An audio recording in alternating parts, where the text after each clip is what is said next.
দেখছেন মহির কলম। ওয়েস্ট বেঙ্গল জাকাত ফাউন্ডেশনের তরফ থেকে স্টুডেন্টসদের যে স্কলারশিপ দেওয়া হয়, তো সেই বিষয়ে কিন্তু একটা ভিডিও আমরা আগে আপলোড করেছি। তারপর সেই ফর্মটি কিভাবে ফিল আপ করবেন সেটা নিয়ে ভিডিও করে দেব এটা বলেছিলাম, কিন্তু কিছু মনে করবেন না, ব্যস্ততার কারণে সেই ভিডিও আপলোড করা হয়নি। আজকে সময় করে সেই ভিডিওটি করছি এবং অনেকেই মেসেজ করেছেন যে তাড়াতাড়ি করে ভিডিওটি দেন।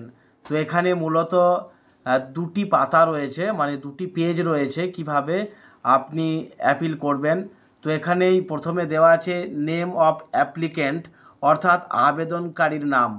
যে ছাত্র বা ছাত্রী আবেদন করছে তার নামটি এখানে দিতে হবে। পাশের ঘরে পেস্ট রিসেন্ট ফটো, এই ঘরটাতে একটা ফটো দিতে হবে।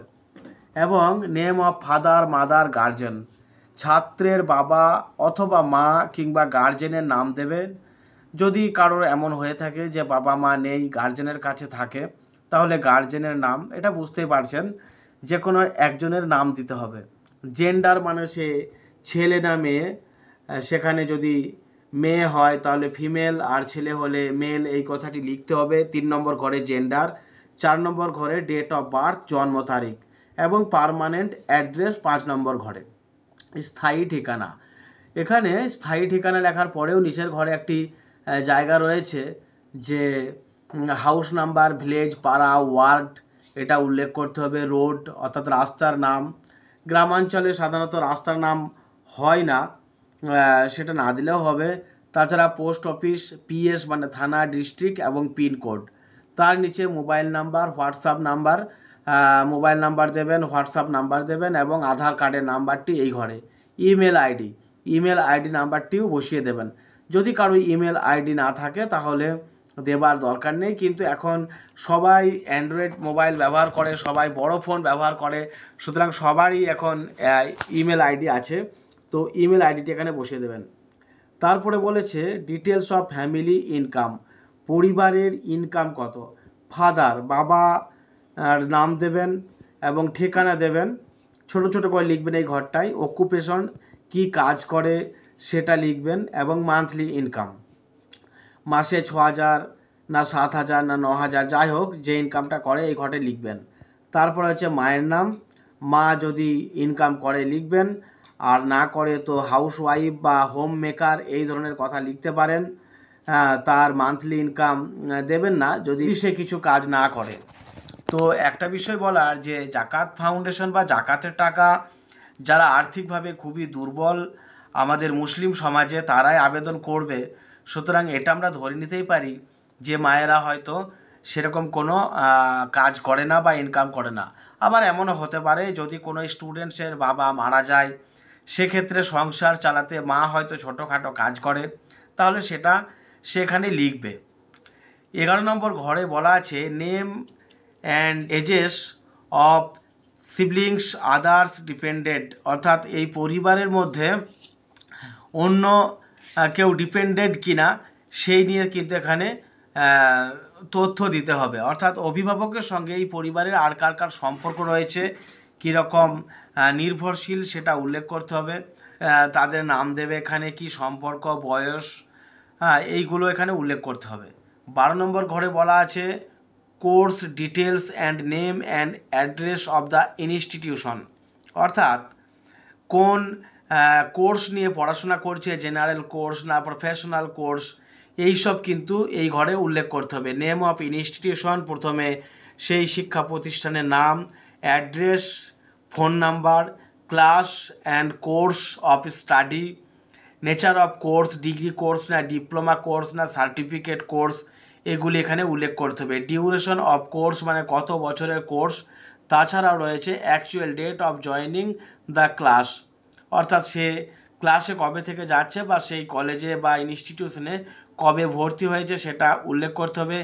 Tentative date of end of season, এবং পড়াশোনাটা তার কখন শেষ হচ্ছে, এই দুটি সময় কিন্তু এখানে উল্লেখ করতে হবে। এই যে 12 নম্বর যে কলম রয়েছে তার শেষ দুটি ঘরে। গবেষণামূলক তথ্য ও ভালো মানুষের জীবন কথা। কৃষক বন্ধুদের তথ্য প্রদান ও বেকারদের কর্মসংস্থান। আপনারা দেখছেন মহির কলম। এরকমই ইনফরমেটিভ ভিডিও পেতে হলে মহির কলম চ্যানেলটিকে সাবস্ক্রাইব করে চ্যানেলটির পাশে থাকুন। মহির কলম। এবার আসছি 13 নম্বর যে ঘরটি, এখানে কিন্তু কলেজের কত কি টাকা লাগছে, অ্যাডমিশন ফি কত অ্যানুয়ালি সারা বছরে, tuition fee, season charge, caution money deposit, development fee, অর্থাৎ এক একটা ইনস্টিটিউশনের এক এক রকমের চার্জ থাকে। সেই চার্জগুলি এখানে পরপর উল্লেখ করতে হবে এবং আপনি যে টাকাটা জমা করেছেন বা যদি করে থাকেন তাহলে তার রসিদ কিন্তু এই আবেদনপত্রের সঙ্গে দিয়ে দেবেন। আর এটা ঠিক, যদি অ্যাডমিশন ফি দিয়ে ভর্তি হয়ে গেছেন কিন্তু অন্যান্য চার্জ এখনও জমা দেননি মানে আপনার টাকা পয়সার অভাব আছে। মূলত জাকাত ফাউন্ডেশন তো গরিব ঘরের ছেলে মেয়েদের জন্যই, যারা আর্থিকভাবে দুর্বল। তো তারা কি করবে, সেই কলেজ বা ইনস্টিটিউশনে গিয়ে ফিজ স্ট্রাকচার বলে একটা পেপারস কিন্তু পাওয়া যায়।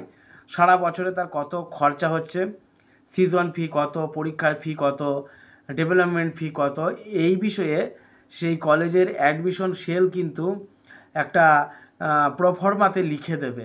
সেটাকে বলা হয় ফিজ স্ট্রাকচার। সেই ফিজ স্ট্রাকচার কিন্তু এর সঙ্গে অ্যাটাচ করে দেবেন এই আবেদনপত্রের সঙ্গে।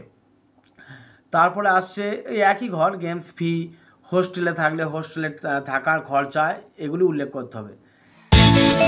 এবারে 14 নম্বর ঘরে অ্যাডমিশন নাম্বার, অর্থাৎ কলেজ বা ইনস্টিটিউশনে যে ভর্তি হয়েছে তার অ্যাডমিশন নাম্বারটা দিতে হবে। 15 নম্বরে রেজিস্ট্রেশন নাম্বার উল্লেখ করতে হবে। 16 নম্বরে ডেট অফ অ্যাডমিশন, কবে ভর্তি হয়েছে, ডেট অফ পেমেন্ট, কবে টাকা জমা করেছে, পেমেন্টের রিসিপ্ট নাম্বার, অর্থাৎ যে কলেজ বা ইনস্টিটিউশনে ভর্তি হয়েছে সেখানে একটা রিসিপ্ট নাম্বার দেওয়া হয়েছে। অ্যামাউন্ট অফ অ্যাসিস্ট্যান্স রিকোয়ার্ড, কত টাকার মতো সে সাহায্য চাইছে, এগুলি কিন্তু এখানে উল্লেখ করতে হবে। তো 20 নম্বর ঘরে whether you are in receipt of Zakat scholarship in previous years, যদি আগের বছরে এই জাকাত ফাউন্ডেশনের তরফ থেকে কোনো স্কলারশিপ যদি পেয়েছো বা পেয়েছেন তাহলে ইয়েস লিখবেন এবং কত টাকা পেয়েছেন এই গিফট ডিটেলস এই ঘরে লিখবেন। 21 নম্বর ঘরে বলা আছে হোয়েদার অ্যাপিলড ফর অ্যানি স্টাইপেন্ড, অর্থাৎ অন্য কোনো জায়গা থেকে কোনো রকমের স্কলারশিপ বা স্টাইপেন্ড পাচ্ছেন কি না সেটা উল্লেখ করতে হবে। তো এখন যদি না পায় তাহলে নো লিখবে, আর যদি পেয়ে থাকে ইয়েস লিখবে ইত্যাদি। 22 নম্বর ঘরে বলা আছে you are currently received any financial assistance from government or any other source, অর্থাৎ এখন কি কোনো রকম, ওই একই কথা 21 আর 22 প্রায় এক, যে ও সরকারি কোনো বা অন্য কোনো জায়গা থেকে কোনো রকম ফিনান্সিয়াল সাপোর্ট পেয়েছে কি না, যদি পেয়েছে তাহলে ইয়েস লিখবে, আর যদি না পেয়েছে তাহলে নো লিখবে। এবার 22 নম্বরে ব্যাঙ্ক অ্যাকাউন্ট ডিটেলস, যে আবেদনকারী তার ব্যাংকের অ্যাকাউন্টে যে নাম আছে সেই নাম, ব্যাংকের নাম, ব্রাঞ্চ কোড, সেভিংস অ্যাকাউন্ট এবং ব্যাংকের আইএফএসসি কোড এখানে উল্লেখ করতে হবে।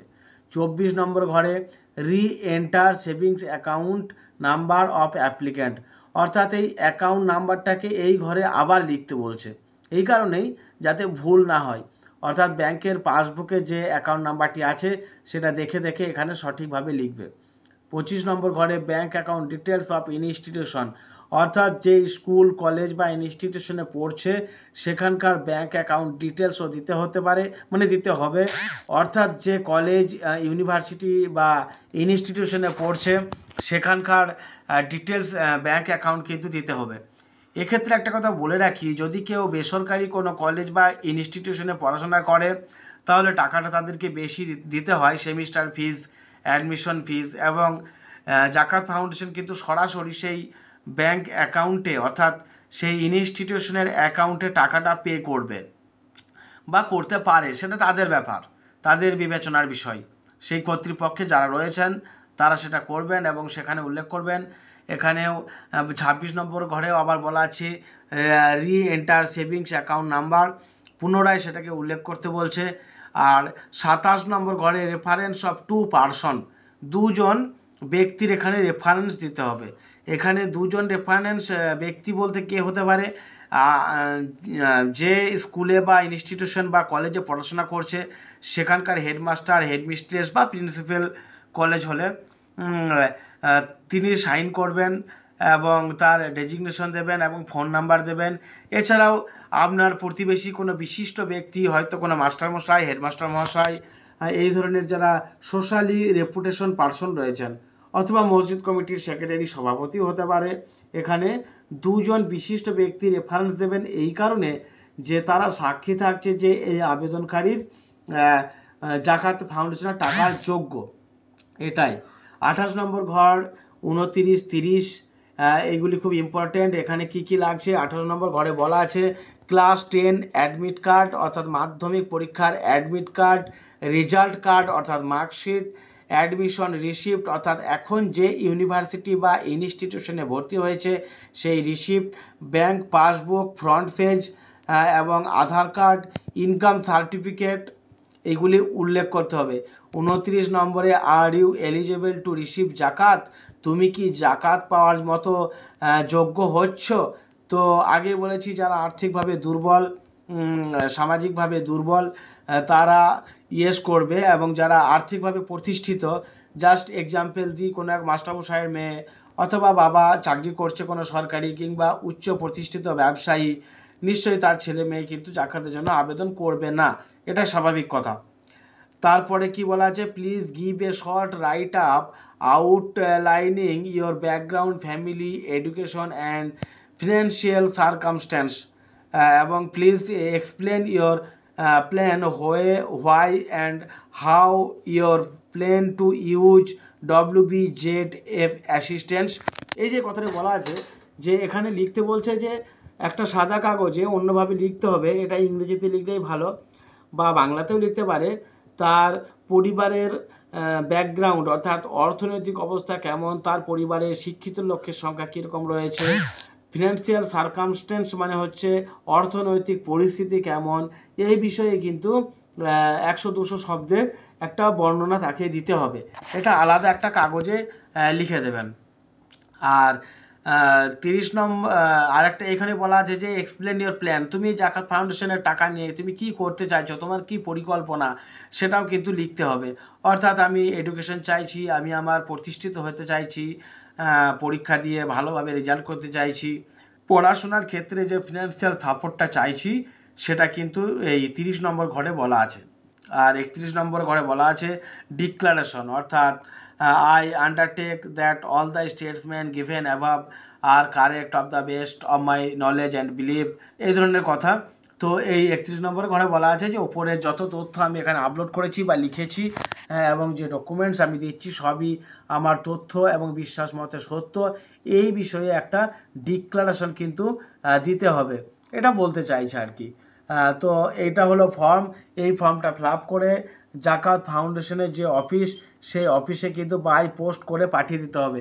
অফিসের ঠিকানা কি এখানে লিখতে পারেন, to the chairman, West Bengal Zakat foundation, address 71D Mofidul Islam lane, near Linton post office, Kolkata 7000014।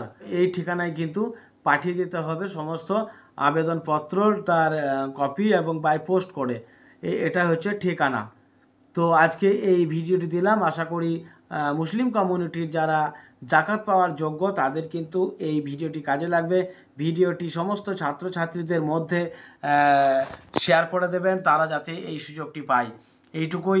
R form পেতে গেলে www.wbzf.org এই যে ওয়েবসাইট রয়েছে, এই ওয়েবসাইটে সার্চ করে কিন্তু ফর্ম ডাউনলোড করা যাবে।